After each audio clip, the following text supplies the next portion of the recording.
இங்கே ஒரு பொண்ணு 3 கேண்டில் ஏற்றி வச்சு கண்ணாடி முன்னாடி நின்று ஒரு ஆத்மாவை கூப்பிட்டுக்கிட்டு இருக்கா. அவள் பின்னாடி ஏதோ ஒரு உருவம் கிராஸ் ஆகுற மாதிரி இருக்குது. இப்போ அந்த ரூமோட லைட் ஆஃப் ஆகிடுது. அந்த பொண்ணு பின்னாடியிலேருந்து ஒரு கை வந்து அவள் கழுத்தை திருப்பிடுது. இந்த டேரக்டர் ஷார்ட் ஓகேவாயிட்டு நீங்கள் போய் காஸ்டியூம் சேஞ்ச் பண்ணிட்டு வாங்கன்னு சொன்னதும் இந்த பொண்ணு அந்த ரூம்குள்ளே வந்து லாக் பண்ணிடுறான். இப்போ மேக்கப்லாம் சேஞ்ச் பண்ண ஆரம்பிக்கிறான். திடீர்னு அந்த ரூமோட லைட் ஆஃப் ஆகிடுது. யார் லைட்டை ஆஃப் பண்ணது?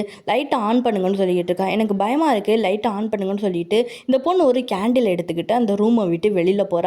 அந்த வீட்டுக்குள்ளேயே யாரும் இல்லை. எல்லாரும் எங்கே போனீங்க?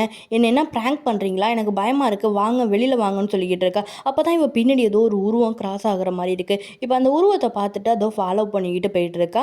இப்போ ஒரு ரூம்குள்ளே போகிறா. ரூம்குள்ளே போனதுமே அந்த ரூமோட டோரை யாரோ லாக் பண்ணிடுறாங்க. லாக் பண்ணதும் இவன் ரொம்ப பயப்பட ஆரம்பிக்கிறா. இப்போ அந்த பொண்ணு அந்த டோரை ஓப்பன் பண்ண ட்ரை பண்ணிக்கிட்டு இருக்கா. அந்த வீட்டுக்குள்ளேயே தான் எல்லாரும் இருக்காங்க. ஆனால் அவள் கூப்பிட்றது மட்டும் யாருக்குமே கேட்கல. இப்போ அந்த பொண்ணு அந்த ரூமை சுற்றி பார்க்க ஆரம்பிக்கிறா. அதில் ஒரு கண்ணாடி இருக்குது. அந்த கண்ணாடியில் ஐ ஆம் ஹியர், நான் இங்கே தான் இருக்கேன்னு ரத்தத்தால் எழுதியிருக்கு. அதை பார்த்துட்டு அவள் ரொம்ப பயந்துக்கிட்டு இருக்கா. அப்போ தான் பின்னலேருந்து ஒரு கை வந்து அவள் கழுத்தை திருப்பிடுது, அந்த படத்தில் வந்த மாதிரியே.